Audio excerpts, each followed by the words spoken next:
நாடாளுமன்ற தேர்தலில் இரட்டை இலை சின்னத்தில் போட்டியிட உள்ளதாக தெரிவித்திருக்கும் பன்னீர்செல்வத்திற்கு மூளை குழம்பியிருப்பதாக விமர்சனித்திருக்கும் முன்னாள் அமைச்சர் பி உதயகுமார், அதிமுகவின் மதிப்பு தெரியாமல் லேகியம் விற்பனை போல அண்ணாமலை பேசிக் கொண்டிருப்பதாக சாட்டியுள்ளார்.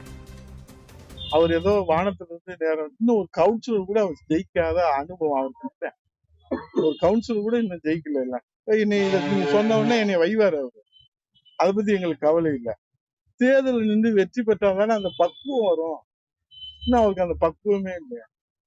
என்னமோ இந்த லேகி விற்கிற மாதிரி, ஐயா நீங்க பாருங்க ஐயா, இதை செஞ்சிருக்கோம் ஐயா, இதை என்ன ஐயா நீ நீ என்னதான் சொல்ல வர? என்ன சொல்ல வர? எதுவுமே புரியல.